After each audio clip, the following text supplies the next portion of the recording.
Halo Tribuners, salam jumpa di Tribun Ambon hari ini edisi 17 Maret 2023. Selama beberapa menit ke depan, kami akan menghadirkan sejumlah informasi terupdate dari kota Ambon dan sekitarnya. Bersama saya Tanita Patesina, inilah Tribun Ambon hari ini. Kita mulai dengan berita pertama.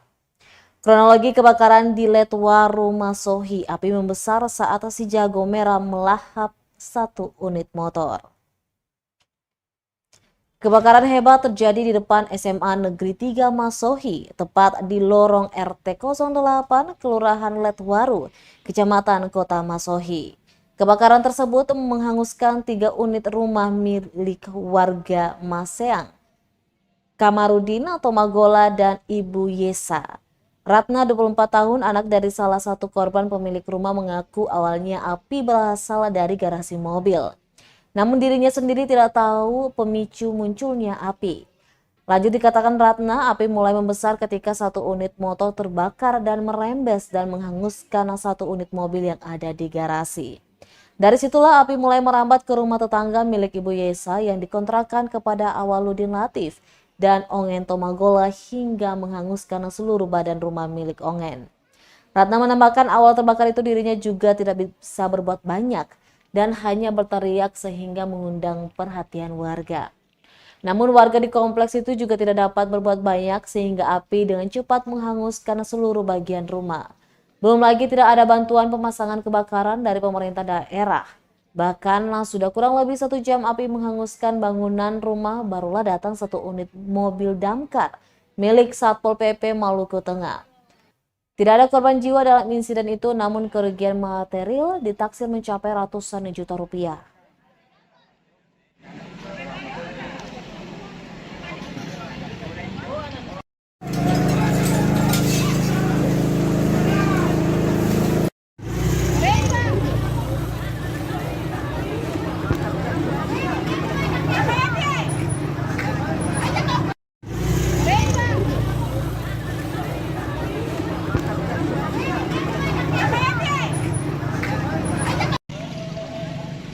Kemudian waktu itu ada pertolongan dari warga.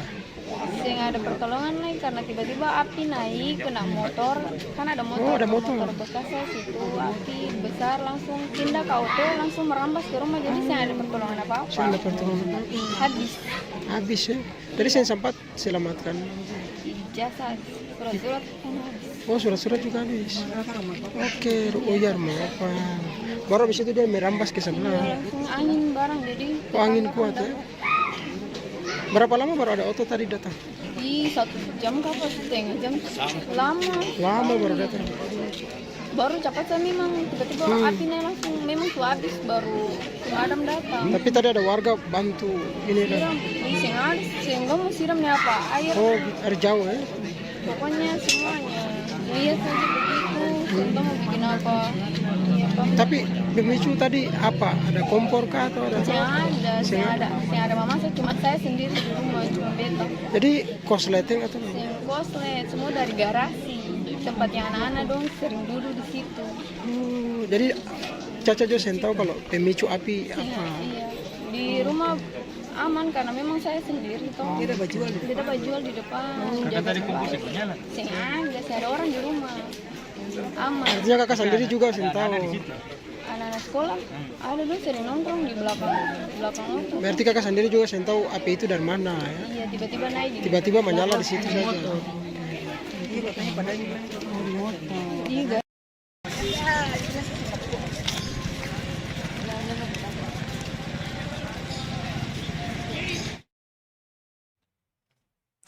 Beralih ke berita selanjutnya, Tribuners, penyematan gelar Inalatu dan Upulatu Nunusaku disebut hanya untuk kepentingan politik.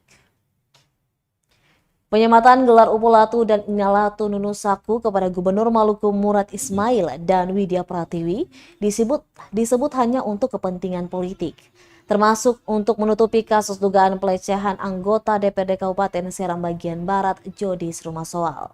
Demikian disampaikan orator Gerakan Mahasiswa Alifuru Gema Furu Harun Matayani di panggung bebas penolakan pemberian gelar Upulatu dan Inalatu Nunusaku dan stop kekerasan seksual pada perempuan Maluku Jumat 17 Maret 2023. Dijelaskan Matayane, Nunusaku merupakan asal masyarakat Maluku dan tak ada satupun yang punya kapasitas untuk menyematkan gelar Inalatu dan Upulatu Nunusaku, apalagi menggunakannya untuk kepentingan politik. Apalagi hingga saat ini banyak masyarakat adat yang memperjuangkan hak-hak mereka. Banyak fasilitas infrastruktur jalan yang belum memadai di Pulau Seram. Di pergerakan perlawanan masyarakat umat hari ini sungguh miris dan menangis menyayat hati teman-teman. Kita melihat di Serang bagian timur pergerakan bagi penolakan. Kita lihat di Serang Barat perusahaan-perusahaan yang kemudian mengangkat itu. Nunusaku, Nusa Awale, Nusa Apollo, Nusa Marahina.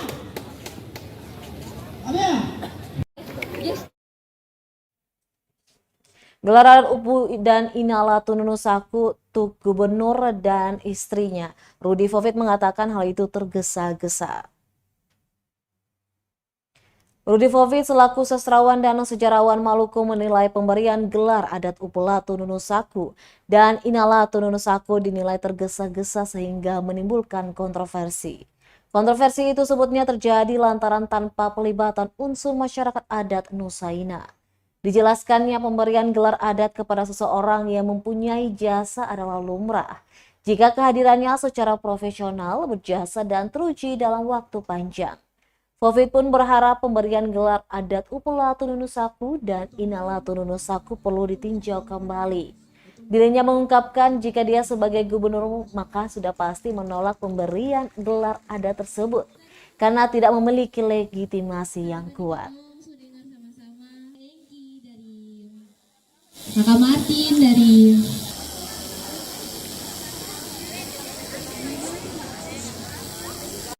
Adat budaya harus kita jaga sampai mati. Panggung orasi dan seni di siang hari ini dengan tema tolak Upulatu Nunusaku dan Inalatu Nunusaku, kemudian stop kekerasan seksual terhadap perempuan adat. Dua poin ini secara background mungkin teman-teman akan melihat tidak sinkron, tapi kami mengkaji, menganalisis bahwa dua topik ini adalah saling berketerkaitan antara satu dengan yang lain, yang dimana kekerasan seksual yang dialami dan bahkan pelecehan jangan menyesal untuk kepentingan. Pemberian gelar Inalatu Upulatu pada gubernur dan ibu, saya kira ini kemudian menimbulkan kontroversi. Kenapa? Karena semua proses yang tergesa-gesa dan tidak tuntas memang akan menuai kontroversi. Orang Maluku, orang Indonesia sudah biasa memberi gelar-gelar di bidang di perguruan tinggi. Pemberian gelar honoris causa itu sudah biasa, itu rasa hormat, penghargaan kepada orang yang punya jasa luar biasa, panjang dan teruji dalam waktu yang cukup panjang. Kehadirannya dan secara profesional sangat berguna. Nah, untuk gelar adat juga sudah banyak dikasih di mana-mana, tetapi tidak menimbulkan kontroversi. Yang ini menimbulkan kontroversi, menimbulkan gonjang-ganjing, membuat perpecahan. Saya kira ini akibat dari dibuat secara tergesa-gesa dan tidak melibatkan seluruh unsur di Nusaina. Tribuners lewat panggung bebas, mahasiswa Alifuru ajak stop kekerasan seksual terhadap perempuan.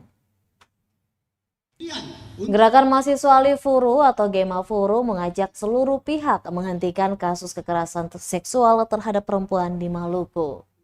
Dijelaskan salah satu contoh kekerasan seksual terhadap perempuan yang paling disoroti adalah kasus yang diduga dilakukan anggota DPRD Kabupaten Seram bagian Barat Jodis Rumah Soal, di mana salah satu korban dari pelecehan secara verbal yang dilakukan politisi PDI Perjuangan itu adalah CR, perempuan Nusaina yang memiliki turunan mata rumah parenta atau mata rumah raja.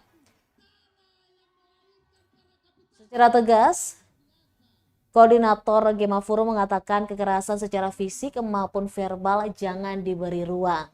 Berdasarkan data Dinas Pemberdayaan Perempuan Perlindungan Anak dan Masyarakat Desa (DP3MD) Kota Ambon, sebanyak 54 kasus kekerasan perempuan sudah ditangani sepanjang tahun 2022.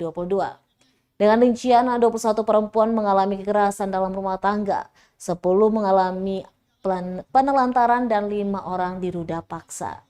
Selain itu ada 1 kasus penganiayaan, 3 kasus pencabulan dewasa, 3 undang-undang ITE, 8 kekerasan terhadap perempuan, dan 1 pencemaran nama baik. Yang luar biasa. Maka itu yang dengan sengaja dengan untuk kepentingan politiknya memberikan gelar ini terhadap gubernur dan istrinya.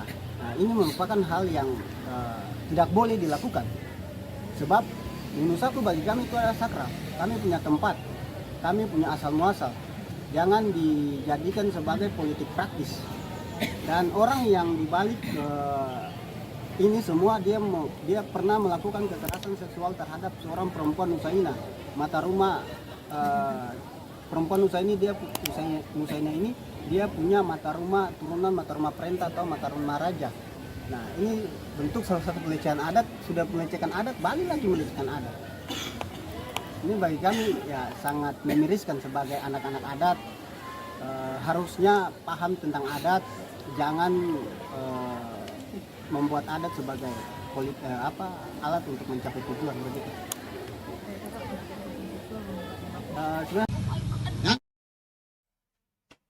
Untuk Tribuners yang pengen cari oleh-oleh di Kota Ambon, cincin batu bacan masih menjadi rekomendasi.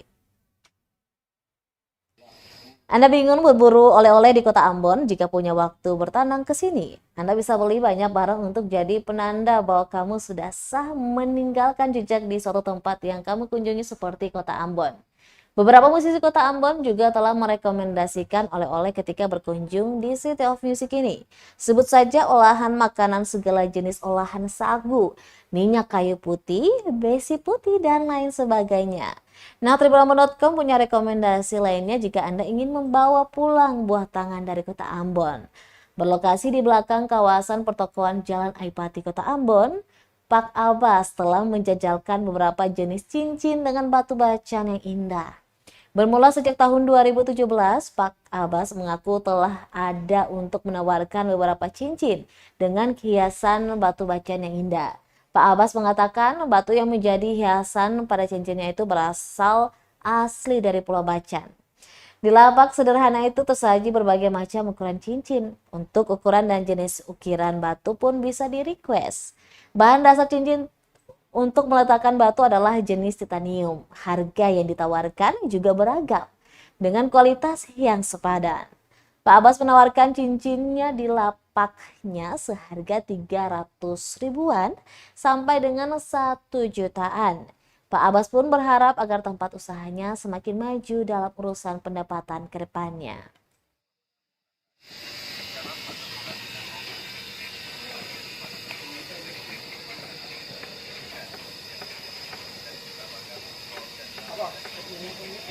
Hah? Gimana? Bukan pakai sih? Kantung apa? Kantung ada bacan? Kantung ada bacan di bawah? Hah? Oh, buka paha dulu. Baik Tribuners, demikianlah Tribun Ambon hari ini edisi 17 Maret 2023. Saya Tanita Patisina beserta kru yang bertugas undur diri. Sampai jumpa lagi dan amata. Terima kasih sudah nonton. Jangan lupa like, subscribe, dan share ya.